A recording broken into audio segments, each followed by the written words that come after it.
What's going on, guys? It's Frito here for your Overwatch. The Lifeweaver rework and buffs went live in the patch today, and he's going into ranked. So in today's video, we're going to break down gameplay with some of the biggest, most common mistakes across the ranks, metal ranks, and even as high as masters, so that you guys can level up your Lifeweaver gameplay. But first, some of the patch changes were new. Let's go through what they did. We knew that the dash and pedal are changing buttons on the default layout. You will now do the dash by jumping midair. The pedal, instead of being alternate fire, is going to be tossed out as ability 1 and canceled with the same button. And they further describe how the weapon swapping mechanic will work now. You still are technically swapping weapons, and you can still use the weapon swap buttons to do so, but now primary fire or secondary fire will auto swap the weapon. So if you want to keep it the same way as you had it before, that's possible, but there's not really a benefit to it in my opinion. Keep in mind, a significant nerf came through that weapon swapping mechanic though, where now the automatic reload for your holstered weapon will only occur with 2.5 seconds of full downtime. It used to be 1.5.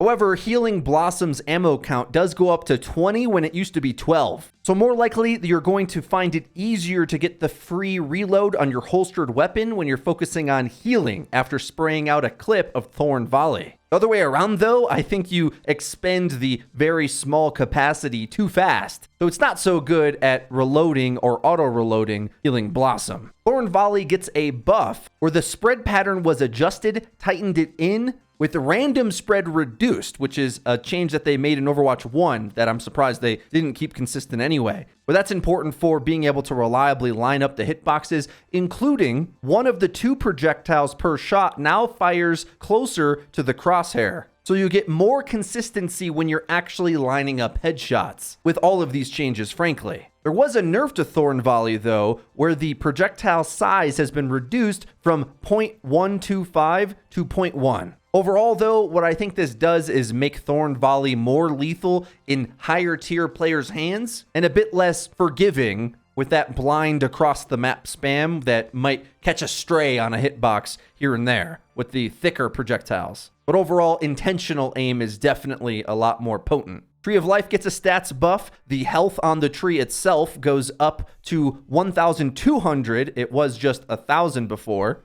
And the healing pulses go up from 50 to 75. And importantly, his parting gift passive gets removed. We talked a lot about these changes in previous videos. So for now, let's move on to the rest of the video. Keep in mind, all the footage in today's video is from the old version of Lifeweaver, but for the most part, these changes just make him a bit stronger, a bit more viable, and a bit more fluid to play. And all the lessons, as far as I can tell, will still apply. We'll start off with some basic fundamentals and then get more advanced and theory crafty later on in the video. Starting off, let's look at a gold player that is using the basic cooldown cycle of Lifeweaver incorrectly. First of all, in all of these clips, I'm going to say pre-fight, you should always place down a pedal. But the location we eventually put our pedal is inside a room, meaning that you're not going to gain any natural cover or even a new sightline from placing it here. Instead, first and foremost, I want you to simplify what you do with your first pedal. Place it in the back line on a way open angle, away from the enemy's line of sight behind cover if possible, if needed, but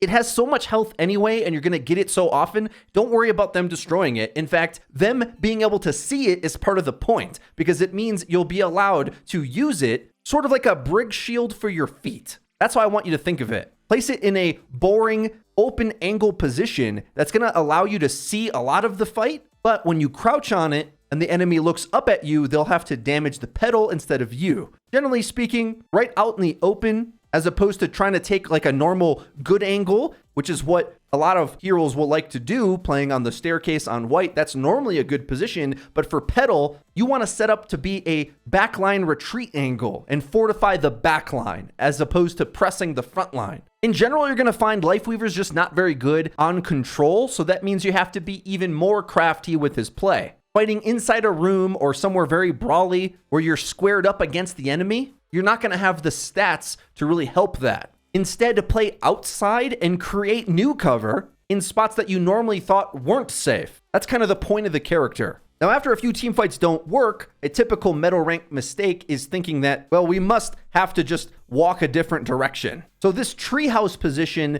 is good for a surprise attack for like a couple characters. High Noon and Sights once in a while gets value here, but this is a risky position that's going to keep you out of line of sight of your team, so you can't heal anyone. And it's not like your damage numbers are impressive either. You're not going to get some interesting flank off from this position. Even with the Thorn Valley buffs, that's not the case. From this position, we use Life Grip on our Sombra, who's invisible and wants to be flanking anyway. Really, really bad stuff, okay? Instead, just stand out near the point. We could have been shooting so much more damage and healing towards our team rather than the immense amount of downtime we're taking on this incredibly irrelevant flank angle for us. We make matters worse by life gripping our Brig, who's trying to melee. This possibly is one of the worst Lifeweaver segments I've seen, but I think this player will get the hang of it once they just begin the fight from the right position. We've got an even better example of how to do this, or where to figure out where to stand. Our bronze Lifeweaver hero is stepping away too far from the back line of our team towards the enemy's front line so that we're easily focused by multiple things. We've got mobility teammates, Tracer and Mercy, playing out there, but we're not mobile enough to play this kind of position. Instead, when you start to see your team set up, just get a spot behind them. Placing the pedal even out in the open is fine because it's got a lot of health. It's going to stand up to a lot of damage. And not only that, being up high, you'll be able to decide where you want to go more fluidly and use dash in order to catch up to a teammate or run away from an enemy if that's the case. Stopping right here so that we could get an angle on our Widowmaker to life pedal right there would have been fine, or playing on the high ground with her by using the bounce pad and getting even higher by pedaling there. But I kind of like having a pedal near a high ground because it allows you some weird options to hop, skip, and jump across them in interesting ways. And the number one tip for metal rank players is just place that pedal pre-fight, even if you're not going to use it, in the back. Don't ping it for your team. Don't try to combo anything. Use it as an escape plan. Or set it up immediately as a line of sight to help see the battlefield and what teammates that you have to heal. If we did that, we would have been a lot safer and have better decision making of where to go next. But being too forward, we're an easy focus fire target. And I'd say from watching very low gameplay with Lifeweaver in it, oftentimes because he is so defensive, the team that wins in the metal ranks is just the one that has more targets focusing the same thing. And Lifeweaver has the ability to reposition your team to force that to happen. And we'll see another example. The same game here, we win the middle high ground, but a crucial Lifeweaver skill we're lacking here. We're tunnel visioning on fighting the enemy Lifeweaver, but both of us are defensive in nature, so it's very difficult for one of us to fully win over the other. We can force him back, but with self-healing in his own escapes, it's hard for us to full out win that duel. In the meantime, when we forced him back, we have to realize that's zoning out a healer. So if the enemy healer is retreating, that means you can turn to fight the thing your team is fighting. Our Genji got a kill in the back, and the enemy Reinhardt was in chip health, but retreating with a shield up, and our team only really able to see the shield. If we turned around from our position and fired our Thorn Valley there, our focus fire would have taken him out, and this fight would have been a lot easier. Instead, what happens, the enemy Lifeweaver's playing the character better, running from an engagement instead of over pursuing it, and using Life Grip to get his tank far out of harm's way. So that even though they were down in the fight, a good Life Grip resetting the tank's position allowed him to sustain back up and them to fortify their position. That's an important explanation because we end up doing the opposite of that in the next clip. We do in the end get the point. And I like us working this middle position, but we quickly abandon it. And keep in mind, our DPS trade one healer for both damage down. So that means we're unlikely going to be able to kill anything, especially since we just saw the enemy Lifeweaver place Tree of Life in front of them. This is a huge playmaking opportunity for us if we retreat back and pull our diva away from that ultimate. Instead, we commit our ultimate down, but remember in Overwatch, if you can dodge an enemy's ultimate and ult second after it's done, that's a massive swing in value, and it would have delayed the fight until our DPS came back to fight at full strength. Oasis City Center has a massive control point, which means we can contest it from very far on our side, avoiding the fight. But because we try to commit our diva with a man disadvantage, we're going to end up losing control. And it all comes back to not realizing where that back pedal position would be. As the Rein starts to push onto the point,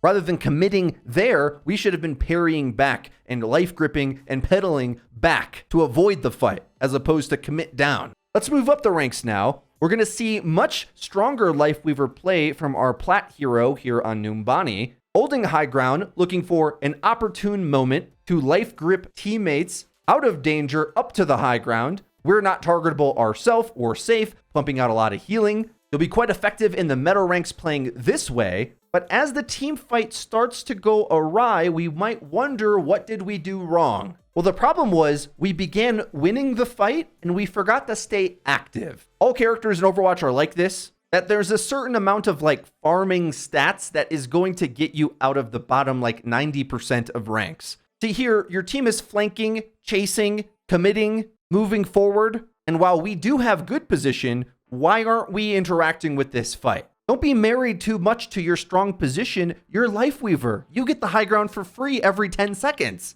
We let our Ramatra, who's getting discorded, run in to try to finish the fight without helping him. And yeah, we already use Life Grip to save our soldier, but don't forget to increase your APM by looking for Thorn Volley damage, especially to finish a fight exactly like this. There was an opportunity for us to rush those Thorn Volleys into the backside of the enemy's backline and farm up some limbs ourselves. Zen surviving with 1 HP is going to swing this fight back. He kept his support utility online, discording the enemy Ramatra, farming his face. And although we were in a strong position, our team wasn't effective without going in to finish the fight. Could they have just waited for the enemy to hang around there forever? Yeah, kind of, but there's no reason to not press your advantage here. And remember, don't be afraid to lose high ground as Lifeweaver ever, because you get it back again for free. Sneak in damage, look for opportunities to go aggressive to finish off eliminations that your team is fighting, and try to have a higher uptime on the character in general. If you're not healing, you should be trying to damage. Made even easier with today's patch.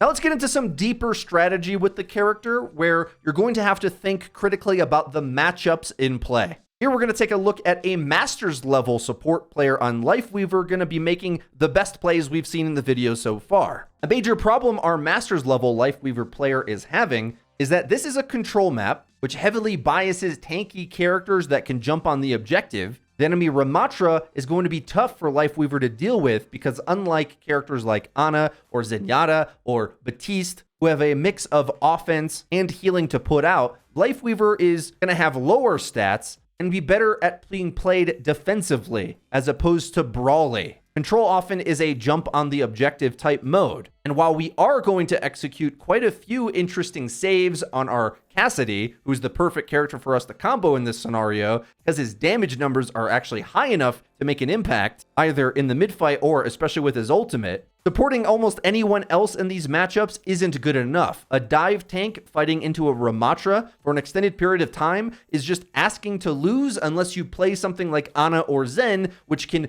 flip the matchup. The thing about Lifeweaver is that you can position teammates into advantageous spots and you can have them escape a fight. But in Control, you just want to go jump on the objective and cap it immediately, which has always been a bit of a downside to the mode. There's a lot of cheesy type picks that can just do that and steal the point from the enemy, regardless of how the team comp can interact at a more interesting way. This is why Lifeweaver is better at like assaulting a point or defending a position when you can get off the objective for most of the time and ignore it before the team fight's won. That's hard to do on Control in a lot of cases. Lifeweaver's not going to flip a bad matchup all of a sudden into a good one, like some of the other supports can with some high impact abilities. Ramatra getting disables on his face from Zen or Ana can flip a bad tank matchup, but Lifeweaver can't. He can just make you escape from that matchup. This is one of the major downfalls of playing Lifeweaver in ranked because you're going to need to make sure that you have the key characters on your team